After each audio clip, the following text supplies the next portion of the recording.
Hey everybody, we're just going to do a quick update. We have some things for trauma, STEMI, and just kind of some general things, stroke. So for traumas, we have been watching the videos and noticed that everybody was getting themselves exposed to radiation by not either leaving the room or wearing a lead while they're shooting x-rays. So to maintain people's safety, we're going to require that anyone that goes in the room, when there needs to be imaging done, that they put on a lead. So we hung them outside the trauma base so you have easy access to them.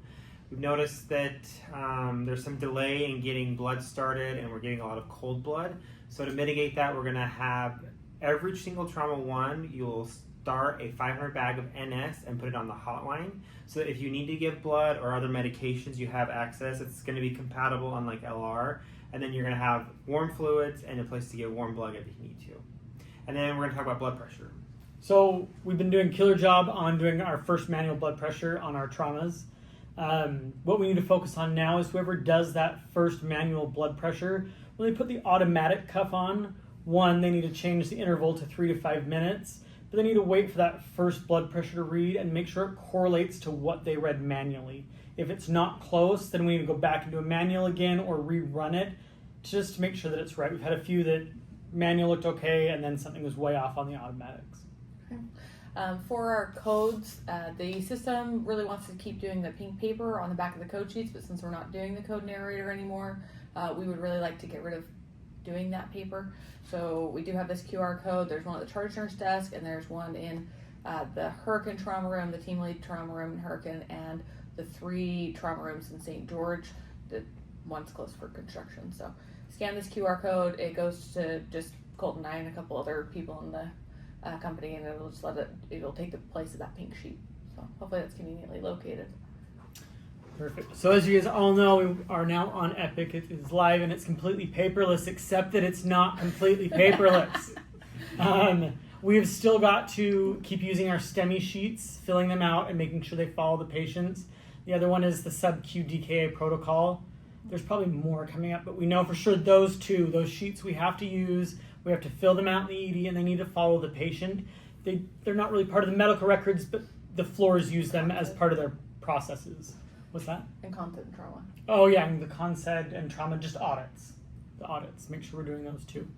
Another thing with the sub-Q DKA is very important. If the patient ever gets IV insulin in the ED, they cannot go on sub-Q protocols. They are disqualified from it. They can still go to the floor later, but they cannot go on that protocol.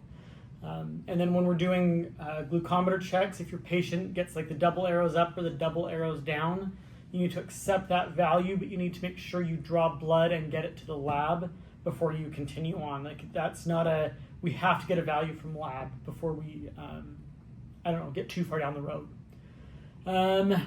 What else is there? Oh, we found out that due to other facilities that have different requirements, techs they have the ability to place orders in Epic. They can even do meds, and just don't do it. Don't place them. It was built for paramedics at other facilities that can order certain things. It's crossing over to our techs. It is a big no-no. Don't even try it. Have your nurses do it. Appreciate you being helpful though. When doing nasopharyngeal swabs for like RFAs and the viral panels, we want to make sure. I'm guilty of this. I thought when you swabbed their nose and you got a big old booger on there, that was a good sample. That meant you got something good. There's probably a lot of virus in that. That's not the case. It actually makes it really difficult for them to run the sample in the lab. So actually you should probably have the patient blow their nose. And if you do get a lot of boogers on your swab, probably be a good idea to re-swab the patient. Or just take them off by hand. Don't do that. We are getting metal detectors. I think they're getting installed next week, and that will have 2 security guards dedicated to the metal detectors. They've hired up for that, so we'll have 3 security guards in our lobby at all times. So that'll be hopefully good. Yeah. Stroke, so we kind of had some issues with that workflow. So when we have a code stroke activation, we're going to, same thing, take the patient to the hallway bed. The difference is the charge nurse or the greeter nurse is going to have to move that patient to hall bed 3, so they show up in that right spot. And then most likely we're going to have the charge nurse do it, much like they do the trauma ones. They're going to put in the order set for strokes. And the order set for strokes is much easier. You just do PR, stroke, and then it will bring up the ED order set that you can plug in. It's the only way that phlebotomy can get labels for their blood right away. So that's why it's so important to get it in quickly. The other PR orders are also pretty easy. If you do PR space ED and then push enter, it should pull up all the PR orders, the standing orders.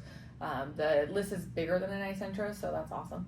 And we really want to encourage everybody to use that and not to do the rainbow and hold orders for especially blood products that we thought would be okay in the first place, but it's not.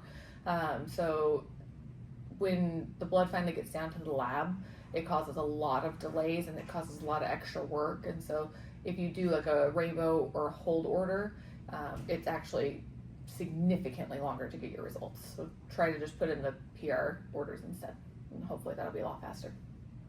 Okay. Thanks, Awesome. guys. Thank That's you. it. Bye.